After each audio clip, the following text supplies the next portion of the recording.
victims. One of the most horrifying parts about Rawhead Rex, without doubt, is the baptism that the creature performs on some of its victims. It's the fact that Rex somehow corrupts some of the victims with a supernatural ritual that gives it the most gruesome and terrifying impression. The most prominent example of this particular ability is Declan O'Brien, the church verger who's corrupted by Rex and becomes his follower, although he eventually helps kill him as well. It's this ability to corrupt people in a weird parody baptism that seems to be the most horrifying part of the entire movie. The corrupted man follows all of Rex's orders, even though they lead to the suffering of the entire village, although he eventually helps the protagonist kill the monster. The most evident theory, although it is merely a theory, is that it serves as a parody of the real Christian baptism, which is, in fact, most likely the reason behind this ability being in the movie at all. It's not stated outright, but it's heavily implied in the movie that Declan is a follower of Rex, obeying all of his orders, even the ones that lead to the deaths and suffering of the people from the village. Even though he denies it later, he's the one that aids the protagonist in the slaying of Rex, which shows that the obedience that the man displayed wasn't complete. With these facts in mind, it's fairly easy to come to terms with the theory that Rex's baptism is a twisted parody of a real one. It's a known fact, at least within the movie itself, that Rex has been buried within the church grounds centuries ago. This, in fact, is the reason why he's unearthed in the first place. This single fact creates a certain degree of an ironic twist upon the entire concept of Christian baptism, as virtually every death and every act committed by Rex are committed in mockery of Christianity in general, and the sacred sacraments in particular.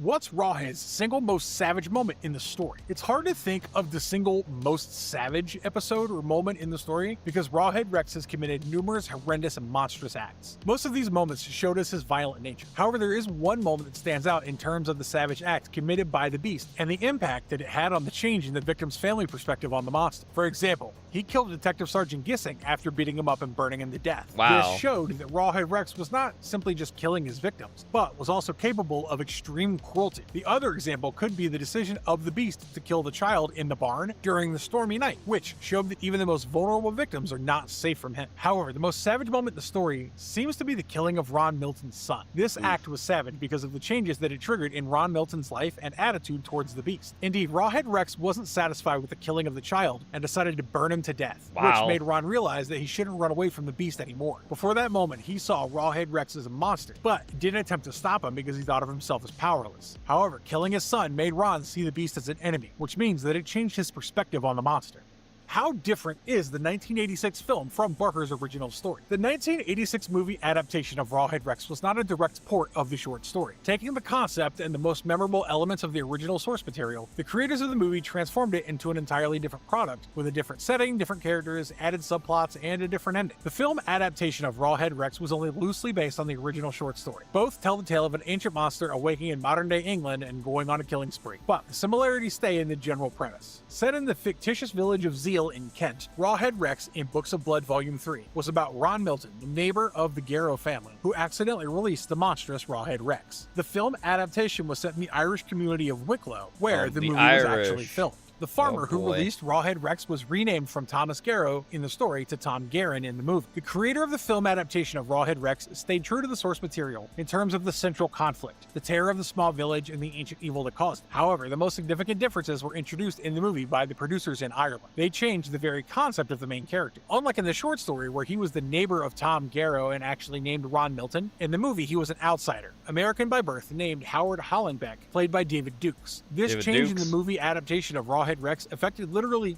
everything else that happened in the film. Unlike Ron Milton, who was familiar with Rawhead Rex and its history and actually had to engage the monster in combat, Howard Hollenbeck was a stranger to the local village. In fact, he was investigating the series of murders and potential occult rituals behind it. And when it came to actually battling Rawhead Rex, he wasn't the one who battled the monster. In the film adaptation of Rawhead Rex, the battle belonged to Howard's wife, Elaine Hollenbeck, who had almost nothing to do with the events leading up to Rawhead Rex's appearance in the small village. The differences between the film adaptation and the original short story weren't limited to changes in the main characters and their relationship with each other. In the Rawhead Rex short story by Clive Barker, the confrontation with the monster was the climax at the end of the story. After Ron Milton beheaded Rawhead Rex with the birth idol, the monster was gone for good. Not only was this a significant difference between the movie and the short story, but it also marked the end of the film. In the movie adaptation of Rawhead Rex, after Rawhead Rex was buried under the rocks and boulders, it broke free and roared, leaving open the possibility of it being seen again. Overall, the movie adaptation of Rawhead Rex by Clive Barker was significantly changed from the original source material. The differences included the main character and the setting, subplots, and the ending.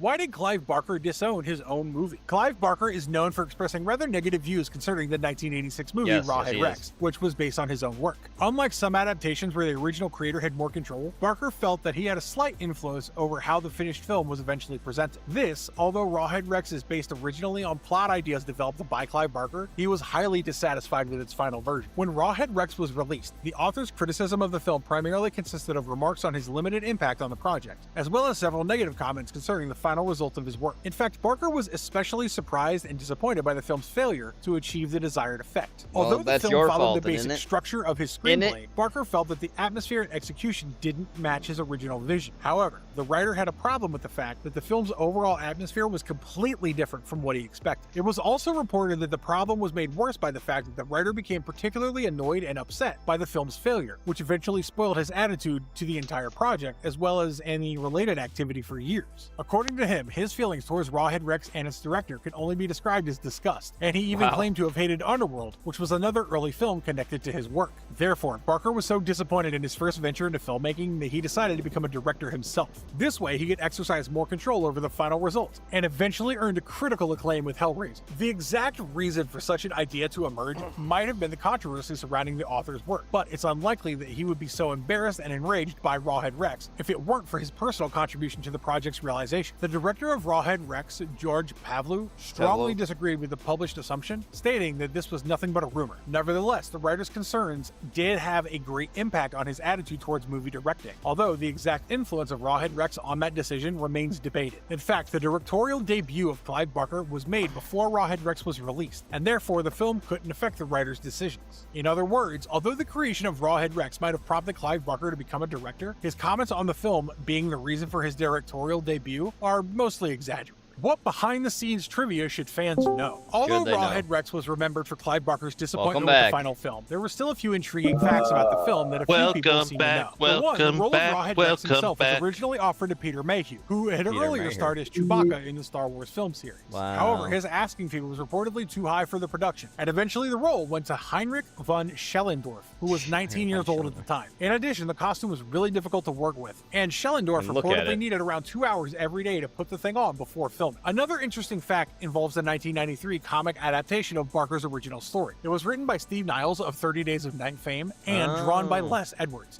and it was supposedly the most grotesque comic adaptation. Many fans considered that this version was closer to Barker's original vision of Rawhead Rex than the 1986 movie had managed to achieve. The last intriguing fact is that there was apparently supposed to be a reboot of Rawhead Rex. According to Clive Barker, he did express an interest in directing a remake himself. However, it seems that the idea never moved into production. In the end, Rawhead Rex became a weird example of how failure can sometimes create something even better. The movie was criticized for its execution, but its disappointing reception pushed Clive Barker to take more control of his own stories and eventually direct Hellraiser, which was one of the most influential horror movies that's ever been made. So while Rawhead Rex might not have been the classic monster it was meant to be, its legacy actually became far more important than its success at the box office. What horror creature should we discuss next? Should we explore the twisted anatomy of Pinhead, the terrifying evolution of a xenomorph, or the dark origins of Freddy Krueger? Let us know in the comments below. Have a great day. Just and as like always, As always.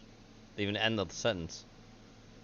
Now then, dark memes. Recently, there's been an influx of memes online based on a 2003 film, The Cat in the Hat. Despite being a critical and commercial failure upon release, the movie has since developed a cult following, largely due to how surreal and bizarre the movie is. This new meme trend consists of clips from the 2003 movie, overlaid with disturbing captions describing various hypothetical scenarios involving death, murder, tragic accidents, or other unsettling scenarios. The first video in the trend was posted by TikTok user DaleTalk in June 2026. It features a clip of Mike Myers as the Cat in the Hat dancing. It's in the main for you there, buddy. How's that make you feel? I've seen it. How MFs be dancing at prom. No, you haven't. I showed it to you. No, I've seen it before.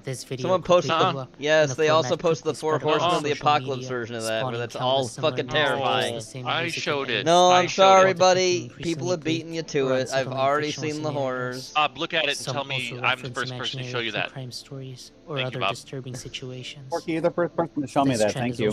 Hell yeah, thank you, Weeb. Did you see the Pizza Rooms monster in general, Weeb? Says Bob that he made. I did not. No, but I will check it in a second, desensitize people to violence by juxtaposing disturbing captions with humor. You said that was your personal hell nightmare. Although the vast majority of memes in this trend were entirely fictional, 2 of them reference real-life cases, and those are the ones we'll be How much they covering, moving along with just to get several their limbs unrelated spent memes. in the week later?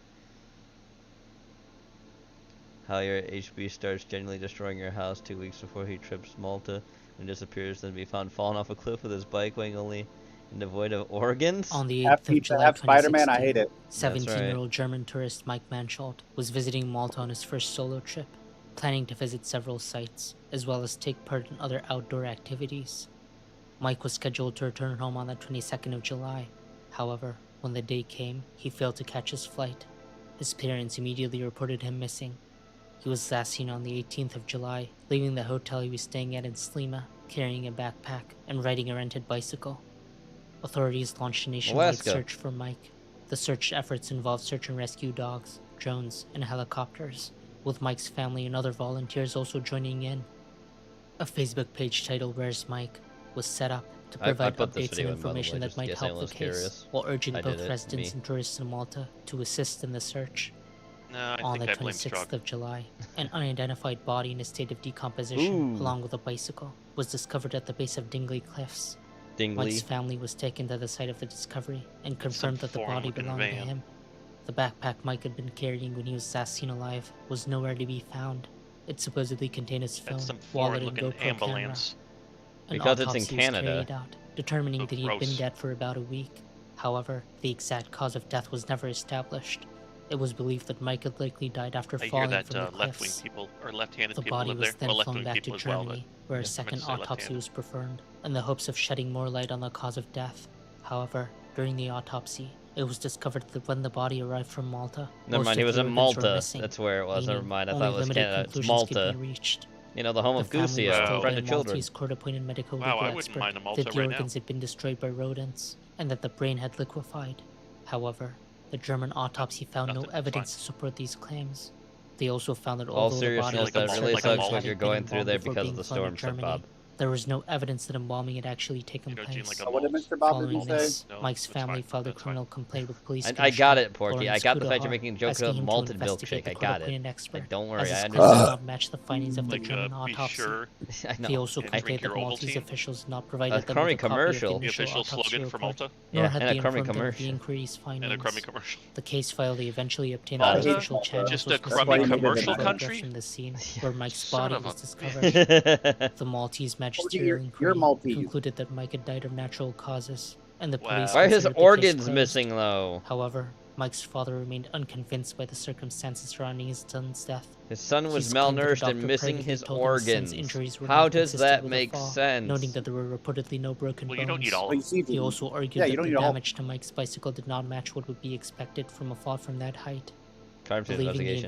investigation had overlooked key That's how you say it in details, Maltese. he asked the German courts to order the Maltese authorities to reopen the case. Do not destruct. In April 2018, the case was Or does this reopened, strike? but investigators ultimately reached the same conclusion, that Mike's death was due to natural causes, and that there was no reasonable basis for treating the case as a homicide. Mike's father was also given access to the complete case files, along with the autopsy photographs. However, the files still didn't provide an exact cause of death, nor did they explain what happened to Mike's missing organs, or the backpack containing his belongings. Next. Homer's moving in the party is the knowing the kid who threw at the party as his parents dismembered the master bedroom On upstairs. July Oh, yep. 16, 2011, This one. at Yeah. 12:15 p.m., 17-year-old Tyler yeah. Hadley posted on his Facebook page, "Party at my crib tonight." Oh, did you hear, maybe." Weep?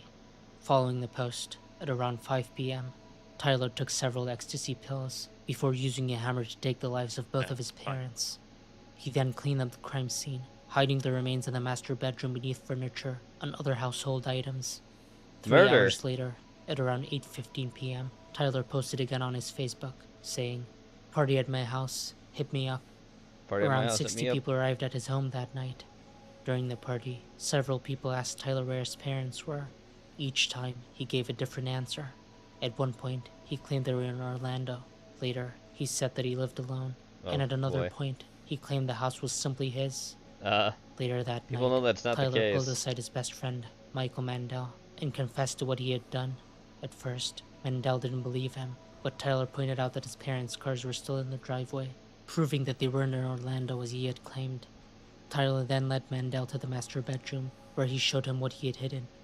Mandel realized that his friend was telling the truth. However, he didn't leave the party immediately. Instead, he stayed for another 45 minutes, during which he even took a selfie with Tyler. About 4 hours later, Mendel finally left the party and anonymously contacted the local Crime Stoppers tip line to report what Tyler had confessed. Minutes later, police arrived at Tyler's house. Tyler appeared nervous and initially refused to let them inside. Officers then made a forced emergency entry and searched the master bedroom, where they discovered the remains concealed beneath the household items. Tyler was arrested and later convicted of 2 counts of first-degree murder. He was then sentenced to life in prison without the possibility of parole. It's fine.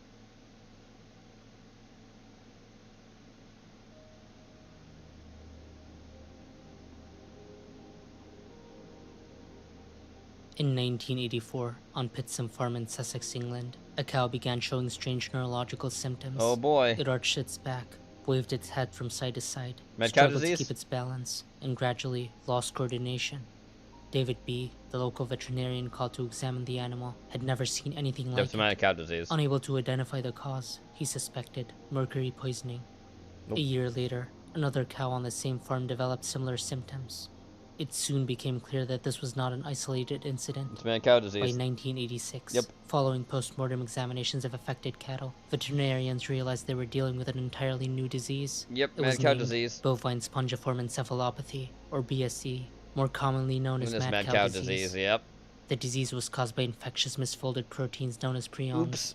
Unlike bacteria or viruses, prions contain no DNA or RNA.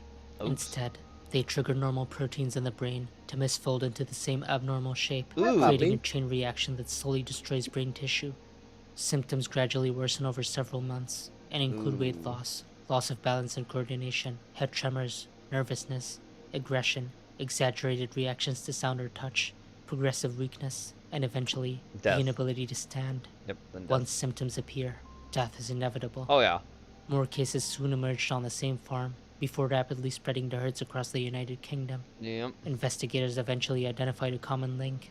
Cattle had been fed meat and bone meal, a protein-rich feed produced from grinding and processing animal remains, including leftover tissues from slaughtered livestock and animals that had died on farms, sometimes from disease.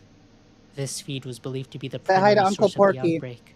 The brains and Uncle spinal Porky. cords of infected cattle contain extremely high concentration of prions. Wait, did you hear When what these happened? animals were processed into meat and No, what bone meal, happened? So the you heard about infectious the proteins court case, survived right? the rendering For the process NFA? and were unknowingly fed Yeah, back yeah, to yeah, the So you that cattle. was for a As specific person infected buying animals were themselves recycled into feed, Yeah. like a the disease suppressor and sustained and rifle. amplified Well, now itself, creating a the deadline is self-perpetuating passed, cycle of infection. and the In Trump's DOJ has 1988, declined the British to government banned the use of challenge. meat and bone meal in feed for cattle and And sheep. like as of like It a also couple hours ordered ago, that people any are just cattle buying showing symptoms of suppressors BSE online. be slaughtered and destroyed Can, within can I buy a simulation. suppressor online, Despite Porky? growing Hell public yeah. concern, the government Can I buy Yeah, repeatedly you a assured the suppressor public online? that mad cow disease they're a could little not be expensive. transmitted to humans, and that British Like that- beef Yeah, Right, but you're remains like the safe to Porky. eat. You're with it.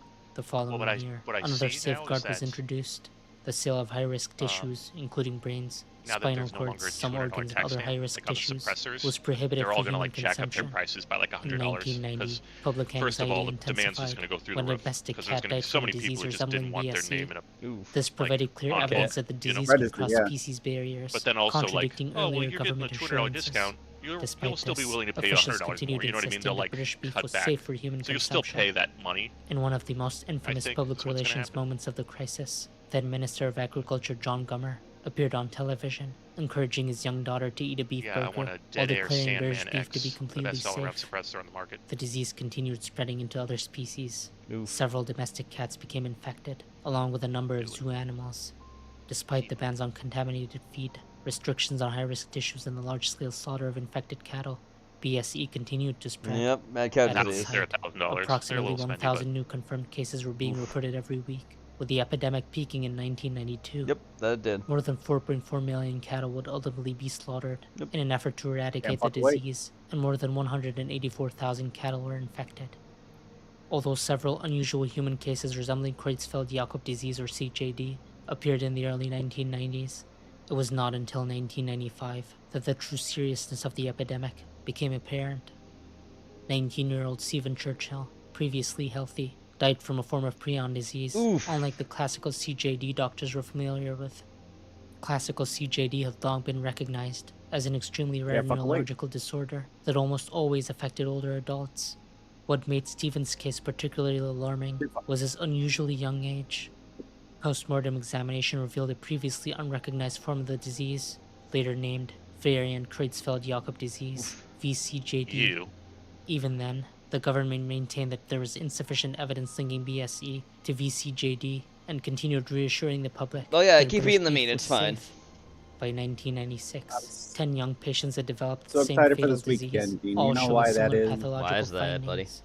The I evidence get had to become watch impossible to Game ignore. of Thrones House of the On March Dragon with my 1996, buddy Health Skinner. Secretary Stephen Dorrell We do it on announced that the Sunday. most likely Even if explanation was Porky that smells variant like CJD bananas. had been caused by exposure to BSE through Because contaminated monkeys never beef. creps.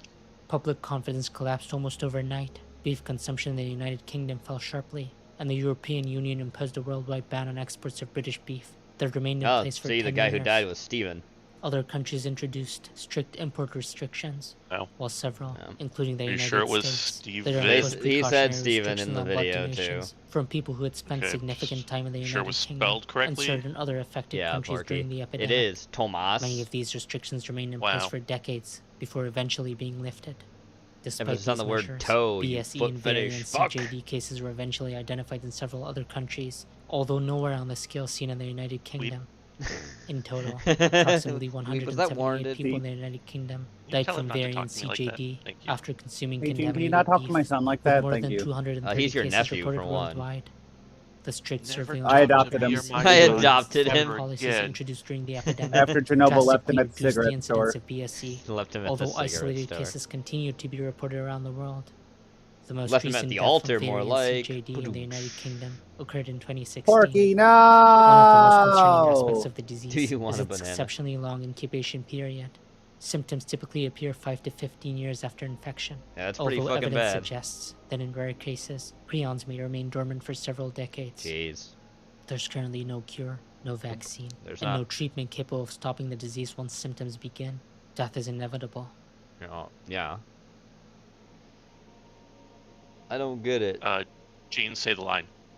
On the 5th of December 2009, 25-year-old Which line? chemistry student Well, Vladimir death is Likunos technically was at inevitable for Experience everybody Home in Coney anyway, Park, so I mean, He was welcome sitting at his to computer, welcome to another year working closer while to chewing gum. infinite darkness, dog. Vladimir had a strange habit of taking his gum out once it began losing Hello, its flavor darkness, and my dipping old it into a friend. saucer of powdered citric acid Oh, this to guy, make it yep. sour again. Yep. Citric acid is a naturally occurring organic acid Oh yeah, he keeps dipping in citric acid, then just blows up on him. widely used as a food additive, flavoring, and preservative. On its own, it's completely harmless. His mother, who was sitting in the living room, suddenly heard a loud pop or explosion coming from Vladimir's room. Blows Rushing up. in to see what had happened, she was met with a horrific sight. Yep. Vladimir lay bleeding on the floor, with catastrophic injuries to his lower face. Yep. According to multiple reports, his lower jaw had been completely blown off. Yep.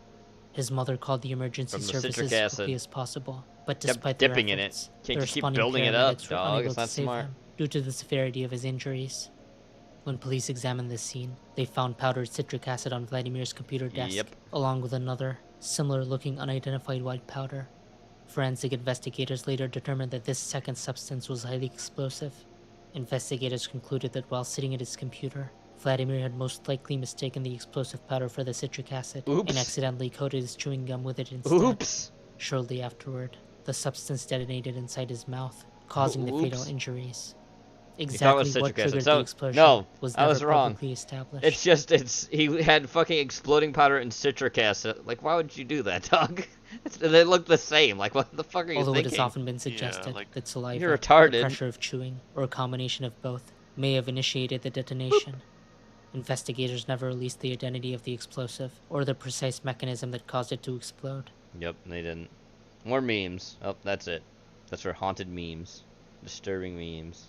Hey heroes, and welcome to another terrifying episode of History of the Marvel Universe. This channel is sponsored in part by Patreon supporters. This is, if you would what's this like guy's to name contribute again? and vote in monthly polls This that is help Mary decide what topics Marvelette- get covered on the Marvetti. channel, then you can sign up for an amount of your This choosing is over several at strange stories from Marvel's Tower of patreon.com/Mary Shadow series and Chamber of Marvelette. Darkness. The link is in the description below, along with other places you can find me. spooky. The Marvel Universe is known for many things. costumed adventurers battling superpowered criminals, alien armies engaging in cosmic conflicts, masters of the mystic arts defending this dimension against eldritch threats. However, It's there also are gonna be the plenty last of video for other tonight. strange and mysterious occurrences that don't involve the likes And of then the we're gonna Avengers go or the watch Mars X-Men. Attacks in Incidents Discord. in which average, everyday people have their own brushes with the supernatural or extra-normal. This Ooh, look week, at that. we are once again turning our attention towards the shadows to explore another selection of such stories. In particular, ones that were originally presented by a macabre, shovel-brandishing individual named Roderick Krupp, better known simply as Digger, or his eccentric cohort Headstone P. Gravely, It's only both of whom have magic. been known to collect and recite such stories for profit and amusement. So the biggest thing about all this, just not comics in general, there's always a horror host. They always, it's tradition. Everything has that. All types of comic books have a horror host.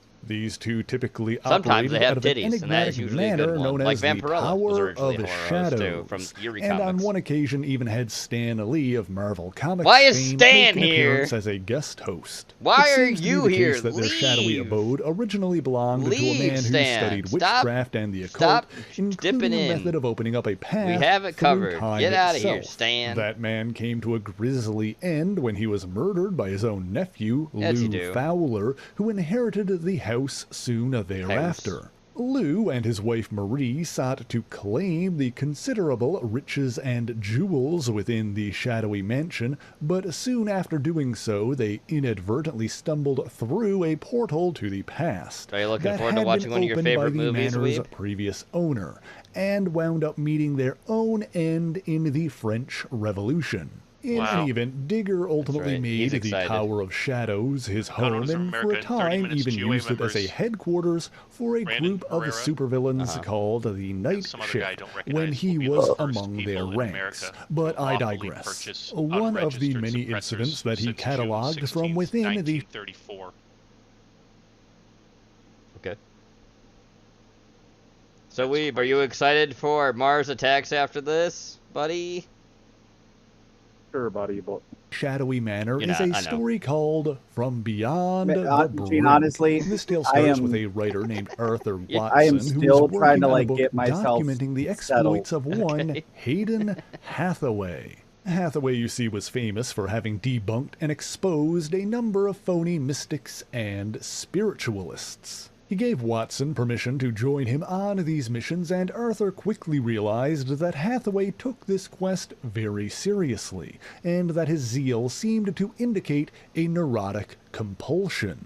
However, with a pregnant wife at home and creditors on his back, Arthur Watson hate had when that little happens. A choice but pregnant to wife at press home and creditors onward on your in the back. hopes that his book would be successful. Things finally came to a head when Watson and Hathaway met with a medium known as Madame Angelica. Performing a seance with the two men, Angelica summoned forth spirits and apparitions who claimed to be deceased members just of hoping it didn't get age Hathaway's restricted. family. Eventually, this exhausted Angelica, forcing her to end the seance, and of course Hathaway was unconvinced Oh, of you're her oh fuck, legitimacy. Bob! I forgot In your a video. desperate Fuck attempt me. to I don't think prove it that the did. whole Give me thing one had been second. fake, Actually, we'll he watch tore that apart before her we end. studio, My bad, Bob. I looking forgot for about any that. sign of I thought I put that trickery in. or My bad. Did I deception, forget? and failing I to may have done so. find Sorry, Bob. any. 1 second. Furthermore, Angelica revealed that she I put already everything knew in, the but I may have true flipped it over. Let me reason see for real quick, buddy. Hathaway's I'll put it in, though. obsession. My bad. That he had been We'll end on debunking yours. fake mediums in the hopes I of probably just glanced over finding by a accident. real one. Oh, there's two I The truth you glanced over. see I is see. that Hayden I Hathaway glanced was over two himself videos. a We'll watch two wandering more, and then we'll go spirit watch the who movie. had been trapped My on bad, Earth, everybody. unable to find peace. As such, for years he had been searching for someone who could bad. bring him to the other side, and Madame Angelica I glanced over obliged, two videos. taking him to My reunite bad. with his deceased relatives. Fix that Suffice right it to say, quick Arthur here. Watson had witnessed quite the ending to the biography that he'd been writing. Whether or I don't not think this- anyone would this ever ain't getting believe it, restricted. Doesn't matter however, anyways, is the way I'm showing another this would not matter get age entirely. restricted. Another story that Digger has so graciously fucked up. provided us is a tale simply called A Time guess. to Die. This story features an elderly scientist named Sebastian Scrogg, who sought to unlock the secrets of immortality. In this quest, he employed an assistant named Arthur who hoped to share in this boon, but Scrogg often condescended him, regarding him as incompetent and foolish. As time marched on, Scrogg looked to the longest living organisms on Earth for inspiration, including the mighty redwood tree. Eventually, he believed that he had concocted an elixir that would allow a human being to live forever, but before he could take it, his spurned assistant shoved him aside and took it for himself. Scrogg died soon thereafter, and Arthur indeed obtained eternal life, albeit by taking on properties of a redwood tree and becoming sedentary, rooting himself to the ground beneath his feet. Our next story comes from H.P. Gravely's Chamber of Chills and is called It's Only Magic. This tale features a boy named Tommy who believed in the supernatural and longed to use it for his own purposes. As one does. To this end, he visited an occult bookstore run by a peculiar old man known as Hiram the Hermit, who often kept his door locked and refused to sell anything he had. While Hiram insisted that his store was closed, he allowed Tommy to look around, as long as he didn't touch any books with green bindings. Oh boy. Of course, this told the boy exactly what to look for, and he found a book of ancient spells. Oh boy. He hid the tome within his jacket, planning on returning it once he got what he needed, and the old man remarked that the boy would be back before he knew it. Tommy brought the book home to study, and while he didn't understand half of what he read, he nonetheless succeeded in using an incantation to awaken and summon a powerful creature called a djinn. Because of the method by which it was summoned, the djinn was forced to serve Tommy by granting him a wish. However, this was a particularly malicious djinn, and it warned Tommy that any wish he made would be twisted and turned against him.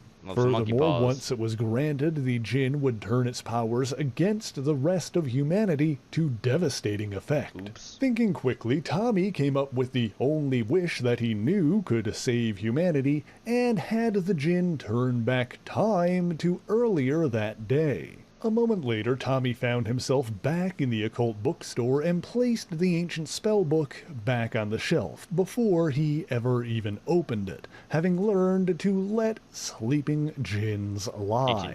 As a side note, as we've mentioned on the channel before, it's been written that in the Marvel Universe, the djinn race were originally birthed by a demonic entity known as Lilith, the mother of demons, who we talked about in she has a really weird head in Marvel. Look at that. Look at her head.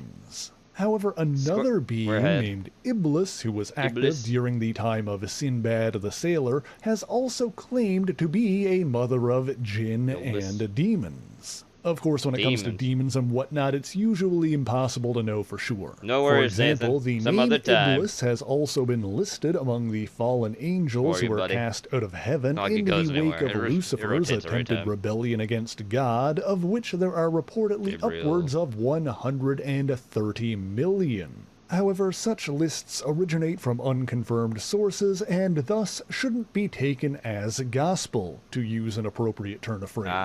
But moving on, another peculiar story brought to us by Headstone P. Gravely is called Mr. Craven Buys His Scream House.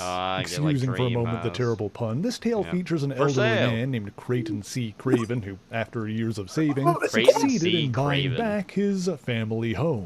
However, I would say the real star of this story is the house itself, as it was built by Craven's grandfather, who evidently performed unspeakable rituals within, granting the building itself sentience. As a result, the house came to despise humanity and was left abandoned and isolated for the better part of a century before Craven finally gained ownership of it. When Craven attempted to enter, the house recoiled. Are you alright, Weeb?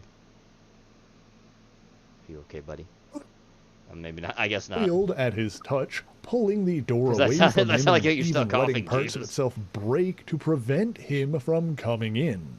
Determined to bring the building to heel, Craven returned with a crew of burly tradesmen demanding that they remodel and replace everything inside, much to the house's dismay. As its innards were defiled and desecrated, the house lurched and shuddered, dropping pieces of wall and roof down onto the workers until they fled. At his wits' end, Craven decided to come back with a wrecking crew, determined to knock the house down and be done with it. However, as the manned machinery began its assault, the old man found himself overcome with regret and, at the last second, called off the demolition.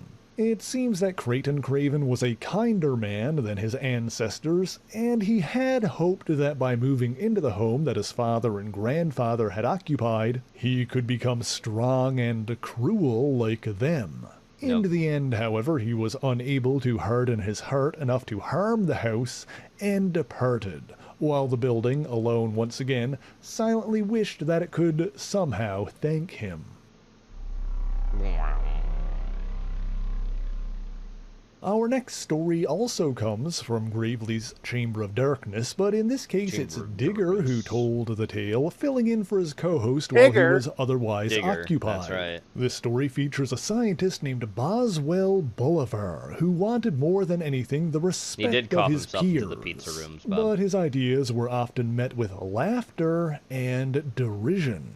Eventually, however, he succeeded in creating a working time machine and sought to escape the mocking jeers of the present by fleeing into the past. He arrived at some point in medieval Europe and was brought before the king, who demanded he prove his claim of being from the future. He initially attempted to do so by pulling out his lighter and declaring that he would make fire, but quickly found that it was out of fuel. Next, he decided to show them the wonders of photography, pulling a camera from his pocket. But when he held it up to snap a picture of the king, an overeager guard feared that he might be readying a weapon and lunged forward, knocking the device from his grasp and causing it to break before it could be used. Finally, he pulled out a portable radio, explaining that it could pluck music from the very But there's no air. radio. Of course, that failed to work as well, and Boswell quickly realized that there were no radio signals in that area for him to pick up. With no other proof at his disposal, Boswell was set to be executed. However, the queen of the land found his antics amusing. As such, she decided to spare his life, instead making him her personal court jester, and thus Boswell Bolivar spent the rest of his days being laughed at. You know, that story was originally published in 1969, but it could easily fit into a modern context simply by swapping radio signals for cell service. It makes me wonder how stories like this relate to the sliding time scale, the phenomena by which the events of the Marvel Age get pulled forward in time to always occur within 15 years or so of the modern day. Did Boswell's origins get pulled forward as well, or did his lack of interaction with prominent figures of the Marvel Age prevent that from happening?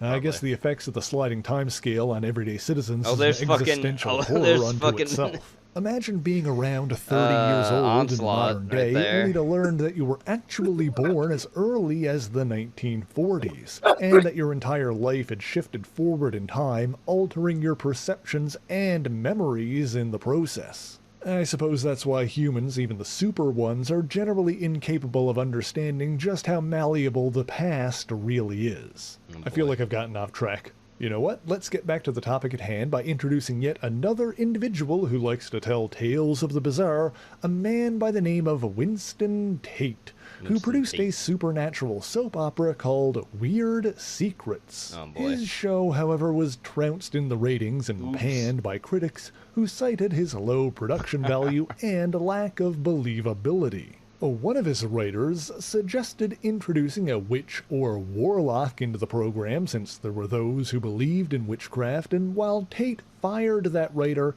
he nonetheless decided to use He just steals his this idea, of suggestion course he does. and embarked on a journey to Europe That's to a writer find for an you. authentic Fire witch. the guy who gave you His an idea, quest then led say it's him your to a own. small rural Just like community Stanley. where a number of witch trials had then recently been held, but on the way there he came upon a group of old women threatening a young lady. Leaping from his car, Winston Tate drove the old women away, saving the girl's life. He asked the younger woman if she had been accused of witchcraft, and she explained that she had merely dabbled in the mystic arts and had been caught reading from a forbidden tome. Oh boy. Tate, however, wanted further confirmation and insisted on bringing the girl back to the village, in spite of her insistence that going back would spell her doom.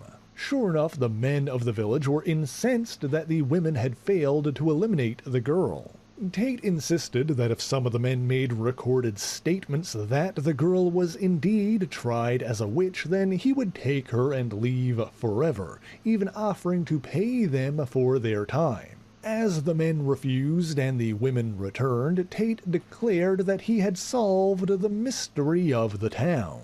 He claimed that the old women of the village were real witches, that they had attacked the younger woman out of pride and jealousy, and that he would return with lights and cameras to expose the devious goings-on there. But upon hearing this, the men descended upon him, preventing him from ever leaving. They did, however, show mercy to the girl, allowing her to go free, as long as she promised never to return, and she agreed, confirming that while she wanted to become a witch, she never actually succeeded and was punished for even trying.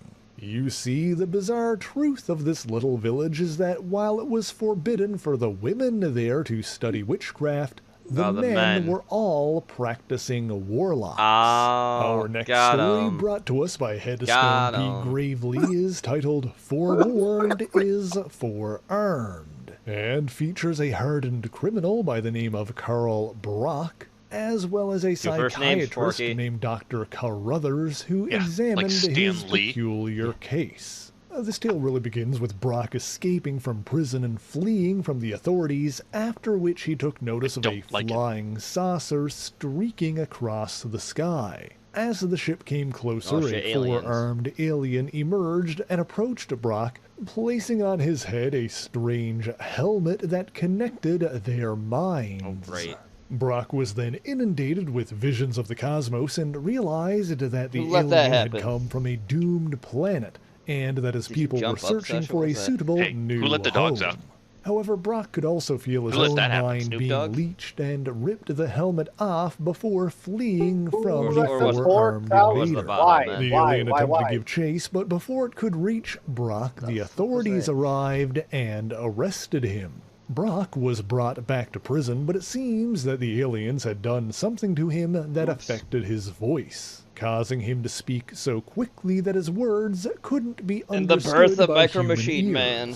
Recognizing that Brock was speaking extremely rapidly, the warden had a psychiatrist by the name of Dr. Carruthers record him while he told his story. However, the doctor later claimed that after examining the audio, it had come out as nothing but unintelligible gibberish. Of course, the real reason for this is that Dr. Carruthers was a four-armed alien himself, who ensured that Brock's warnings could never be heard. The squeaky-voiced Carl Brock, meanwhile, was institutionalized, and it was said that by the time anyone understood what he was saying, it was far too late. Although given that the world has yet to be overrun by four-armed aliens, it's safe to say that their schemes were quietly stopped by some unnamed planetary defender. My money's on Nick Fury. It's also interesting that Carl Brock has the same name as Eddie Brock's father. That's probably a coincidence, but maybe there's something there. I don't know. I guess we'll see if any future scribes for the Marvel Universe want to connect those dots in some way. But for our last story for this Stanley, video, there he let's take is. a look at Look, the Porky. one that was There he originally is, presented right by there. a certain smiling guest host, the day of the Red Death. Of course, it should be noted that this tale was inspired by the work of Edgar Allan Poe, specifically a short story called Mask of the Red Death. Thanks. This reimagining from the Marvel Universe features a weapons manufacturer by the name of Rupert Rufus Griswold.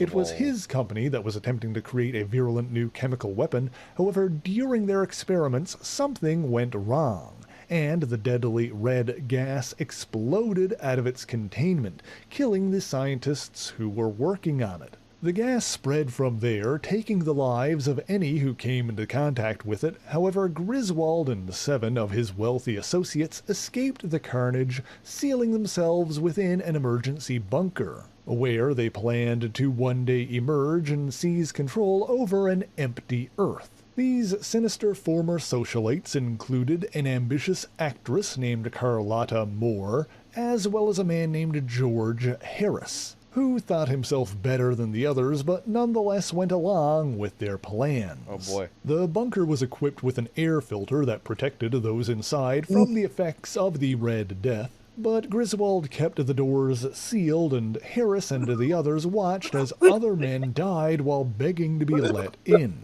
As they waited for the dust to settle outside, the socialites decided to throw a masquerade party to celebrate their inevitable dominion. But as the clock struck midnight, Harris arrived in a costume that made him appear as if he were the Red Death itself. The others soon unmasked him, but quickly learned that Harris, now ghoulish and red in the face, had shut off the bunker's air filters, dooming himself and everyone else inside. And so this story comes to a close, but astute Marvelites may have noticed that despite the release of the Red Death, the human race is still around today. Well, that's because it turns out the deadly vapors actually only spread across about a 20-mile radius. And so Griswold and his cohorts died without ever learning that the world didn't actually end. That's funny. Interestingly, a noxious dust called the Red Death was later used by the ghoulish supervillain Carrion. Long story short, he was a modified clone of the notorious geneticist Miles Warren, aka the Jackal. Now, there's no definitive connection here, but one might posit that perhaps Warren got his hands on a sample of Griswold's Red Death and used it to create his own version. To be clear, that's just speculation on my part. I would also be remiss not to mention the Red Skull's dust of death, which also killed those who came into contact with it, leaving their faces red and disfigured, much like George Harris's. Maybe there's a connection there as well. What do you guys think? Am I grasping at straws? Yes. Either way, we've barely scratched the surface of series like The Tomb of Shadows and The Chamber of Darkness, but that's all the time I've got for this week. Bit of a lighter video in between more comprehensive topics, but if you enjoyed these stories, be sure to let me know in the comments, and maybe we'll come back and cover even more of them in the future. In the meantime, thank you so much for watching this video, and if you enjoyed it, be sure to... Let's see. Is it going to do the video that should be? No, it's not. It's going to go to a different one. 1 second. Boom. Go back to this. Hotline. Probably put this in. And then we got Bob's video and done. Hotline. Money Smiles Hotline.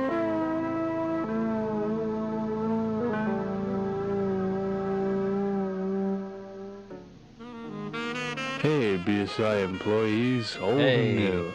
We'd like to wish all of our usual employees a good summer vacation. Hope all of you enjoyed the bonus we added to your collaboration. As for our canine caretakers, we greatly appreciate your work and wish you the best of luck in these coming weeks.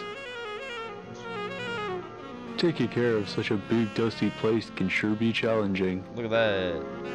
Not That's terrifying at all, right? That's why we've introduced our brand new BSI hotlines. Wow. Numerous phones installed across the facility for any emergencies.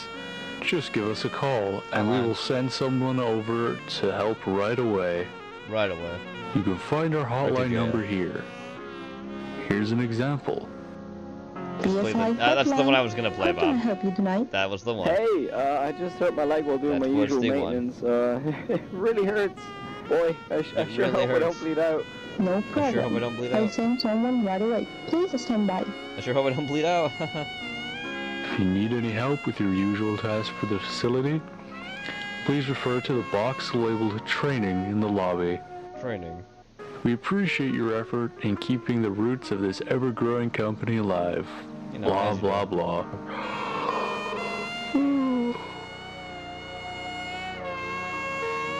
Stay safe and take care while you caretake. Well, back to the bunker. I'm sure everything's gonna be fine here.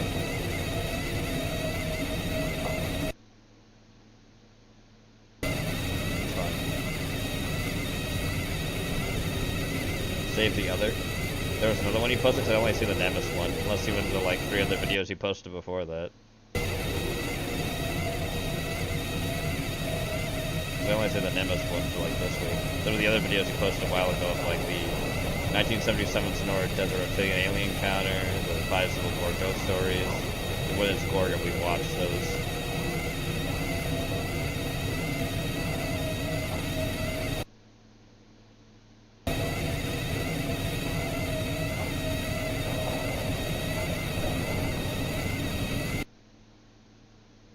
Not creepy at all.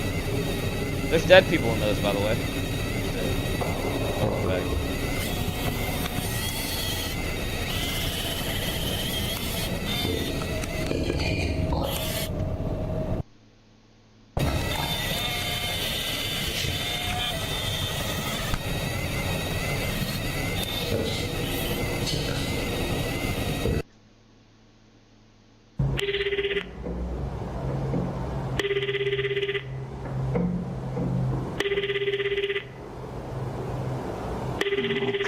You've reached the Bunny Smiles hotline. Please stand by while we connect you to our available operators.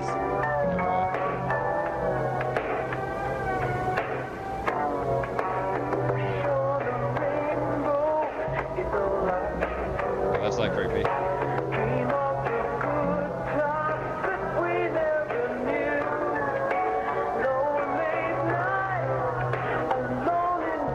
Hey, David, what's up? Hey, man. Working hard or hardly working? Listen, I don't know exactly how to put this, but, I don't feel safe here. Oh, David, that's just our usual employee Friday. Oh, I said I skipped 2 over. This one was, that's a ramen video. Yeah, this is the video I'm talking about. Man, yours. you don't get it. I feel. We'll be fine, guys. Lost. I don't know how to put it. Dude, you don't understand. They made him have a Spider-Man burger. Emergency, though, is it? I swear to God, I'm not the only person in here. I've heard weird stuff and that smell. Like, can you Does guys he just send like get someone to off pick on me hurting up or us? something? Like what Hey, the hell, Gene. dude? Gene, you've been put on notice. Just a second, checking my notes here. You've been put I on didn't want to notice. say this. I didn't want to say this Your here, shift ends at 10. but Genova's been considered replacing you. Want to stay calm? I didn't want it to come up here on this platform doing the show. I didn't want it to be like this, but it's a thing now, and I just gotta say it. That's creepy. You see that, by the way? I hope Bob understands and everybody in chat. See the head? I don't like it. Oh yeah, it's really Or creepy. the fucking angel on the right. Yeah, no, they're both bad. Here, I'll sweeten the deal. Stay, and I'll include a $5 gift card. A $5 gift card? The dragons. Merch. Pretty please. And my Crusader things. Uh-huh. And shit went very, very differently. You know, the boss is pretty Like strict. very fucking trustworthy differently. So, if you leave, I'm gonna have to let you go. Like, I won the war for Rhaenyra in like I need you 3 months. until 10. God. Just stay the night, alright? Great. Glad to be of help. I know, I'm very proud. So that guy didn't help him at all. He's saying if you leave Both after of her fire, sons are still alive too, so.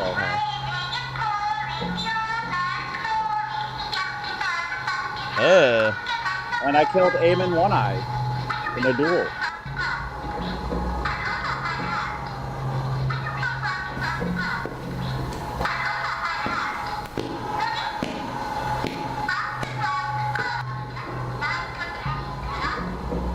If you leave, I'll fire you. Alright, bye. Shit, dog, I don't need the job that bad. Yeah, I would have left. Oh god, yeah, look at that. There's a bunch of dead again. Hell no! Again, as I said before, there's a bunch of dead people inside these things. By the way, yeah. They're just having them in the storage facility because they didn't work anymore. They didn't work anymore because those people were murdered and put inside them.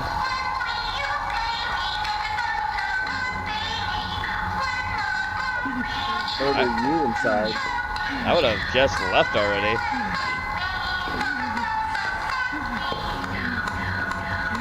So what did you want to do for Saturday, Mr. Dean? Saturday? We'll do the card shop. Yeah, for our game? Yeah, we'll do the card shop. Okay, buddy. You want more ripping? Mm-hmm.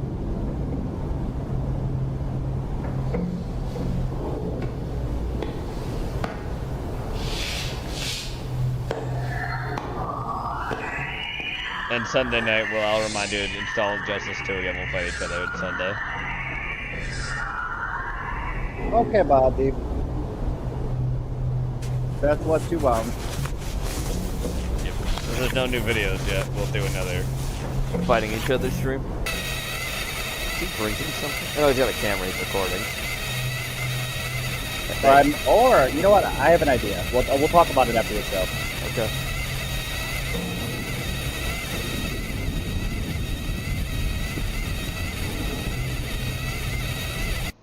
Oh God. Oh, that's a ghost. Look at his face.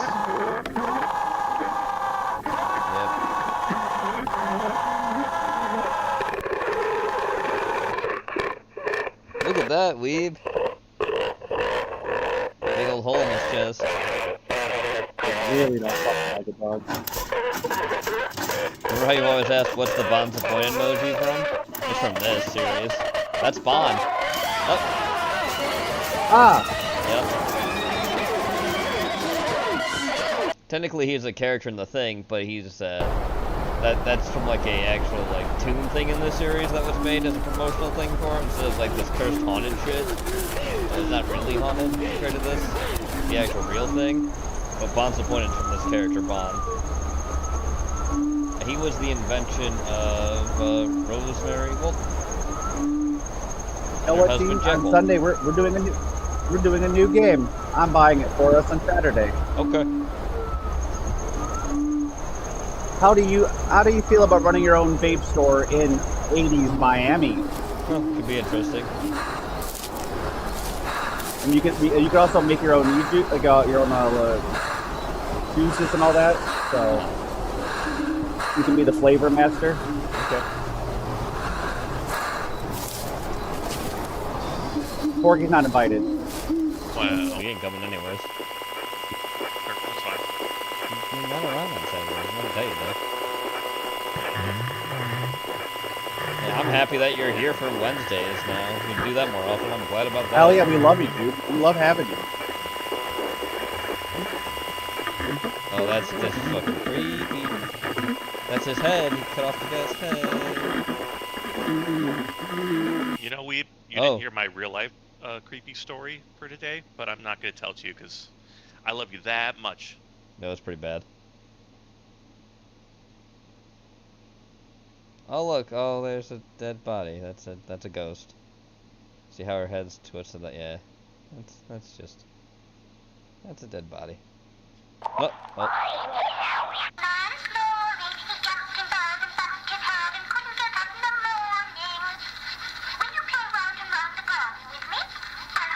No, I won't do that. Alright, here's Bob's video. Trigger warning. The animation you're about to see is a topic of self-harm, gore, and inappropriate. Oh, yep. Here we go, Bob.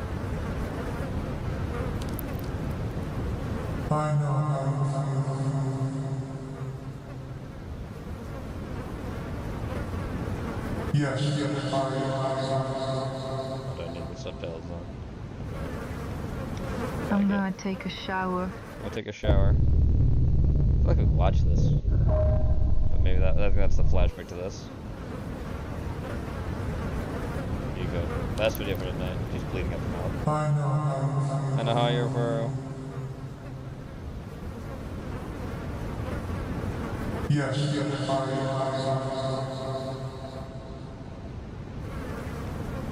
I'm gonna take a shower.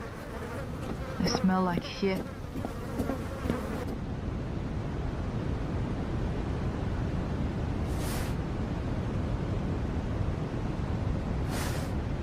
I'm sure it's fine.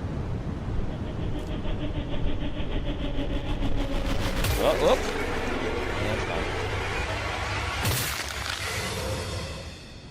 Well, shit.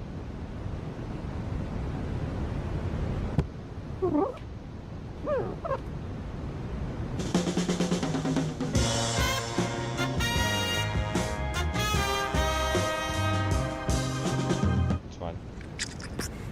We living in. Live or die, give or take. You should be ashamed of yourself. You disgusting little pig. What can we say? Do you want justice? Or do you want humiliation? Hand's missing. Oh, was missing. Justice it is.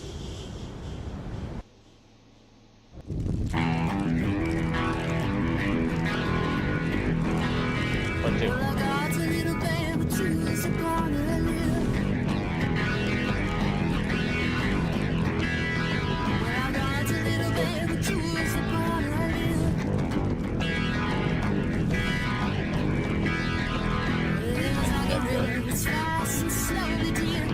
That's thanks to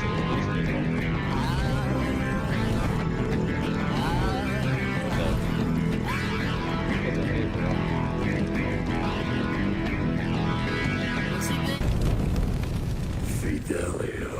Fidelio. Is that an Italian sauce?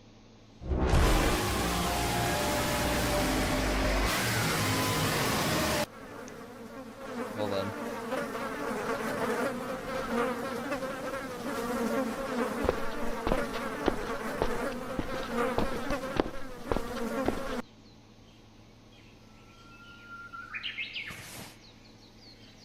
It's fine. Namia? I haven't seen you in months. What are you? Well, dead then.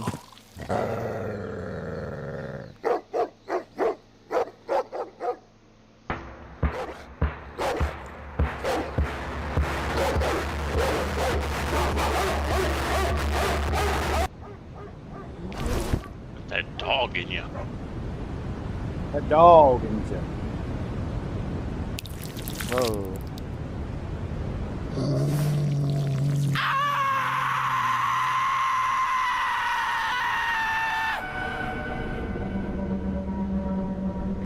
Why? What the fuck do you want from me? Why are you doing this to me? Because I want you. You have any idea of how much I love you? So much filth, so much disgust. You sent so much from me. All those years of depression, regret, porn, addictions. I absolutely love it. You disgusting cow.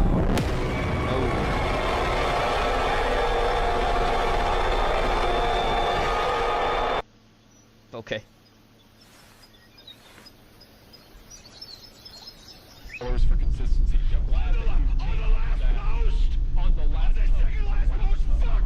Fuck you. 2 days later, the final last post. Well, I guess this is the end of this vlog. There isn't much I have to say now. So I've Happy Happy and Frederick Gorgati, and both of those things are dead. Guess listen to a podcast.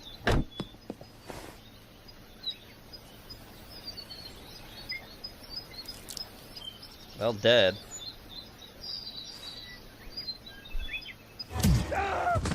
Well, dead. Ooh.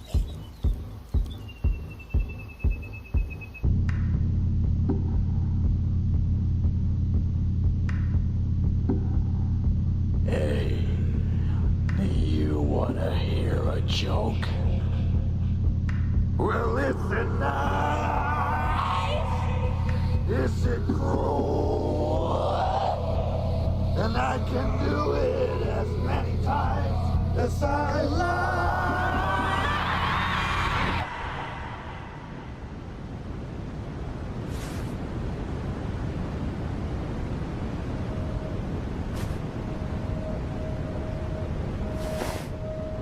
She doesn't have a face.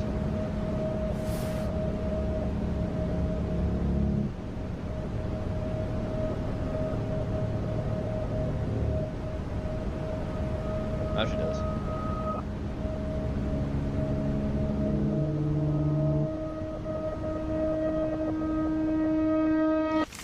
Whoa. Oh god, it's that guy.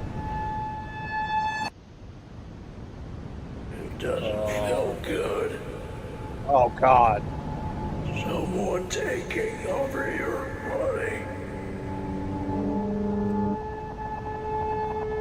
I'm sorry. Look at me when I talk to you. I should not kill you the way I did. I should have torn you apart like a piece of shit. You. Oh. He's just as horrible as you. Victims. Well turned into something worse. These are fucking up there. I hope this guy does make more sense. It's wild. And yes, I've seen Paranoia Agents from. I think Weave has too. Forky has. I didn't hear about that Disney thing.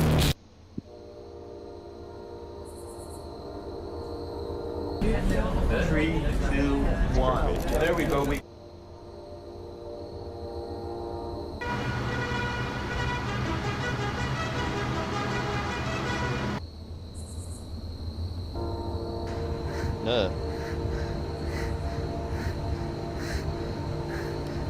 What the fuck?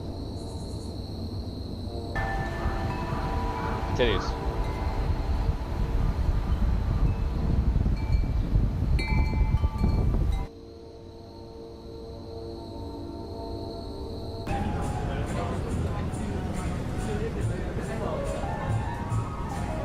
He has a very unfortunate looking face. There he is. Was the guy that wanted to kill her. Oh my, look at how creepy he looks! God. Oh, got the eyes. Oh, you are leaving. Overlook, see you soon.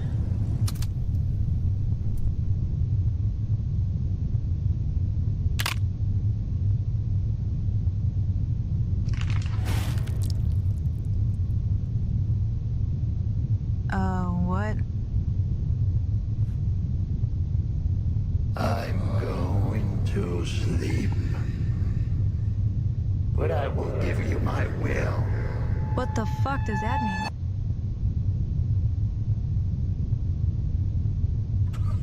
Okay. It's okay.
that's creepy looking.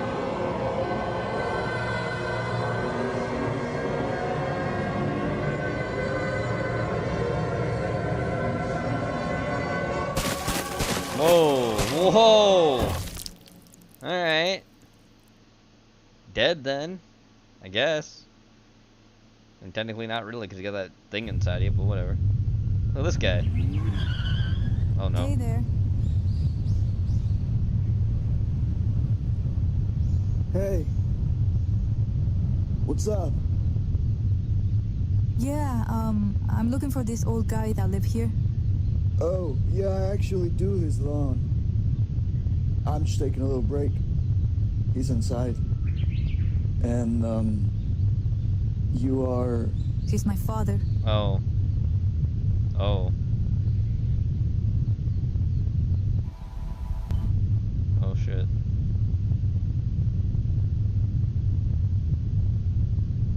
The gun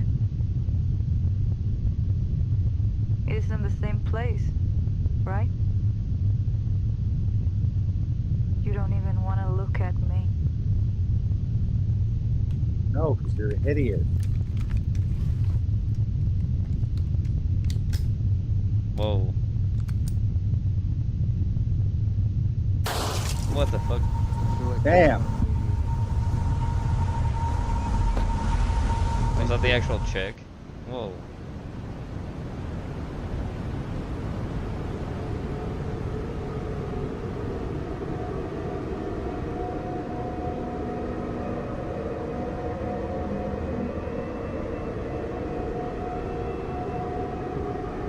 That's gross. Yeah, that's a dead mosquito. Oh, look, a spider. Gross. There's a spider, your favorite. Brother. Your favorite spiders. He does like his spiders, after all. He does, yes. What? No. Yeah, we know. I'm getting you a pet tarantula, don't worry. That's what Gene's been telling everybody, dude.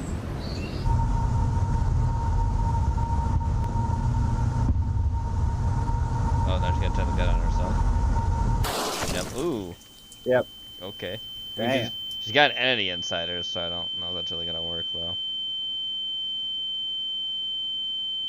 If that's the real her, that she looks okay. If that was actually supposed to be her, not the animated, but the actual, if that real person looked okay. Yeah, see, she's not dead.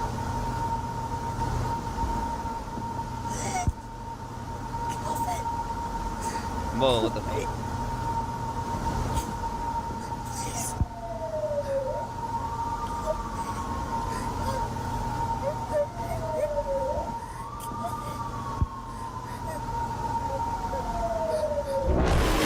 Whoa! Oh, okay then.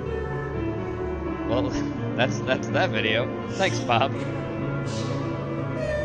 He probably will end up making more, who knows. But oh yeah, that's that video.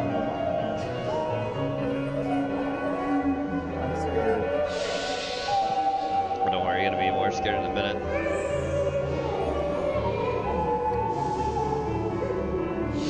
All the people that are special thanked again. Jose, Liz, Hugh.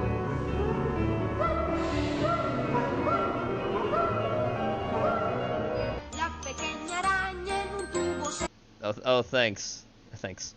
Alright, everybody, that's going to do it for us tonight. Thank you guys so much for being here. We will see you... Thanks, everybody. Not tomorrow, because there's just going to be stuff in the Discord, but Friday. See ya.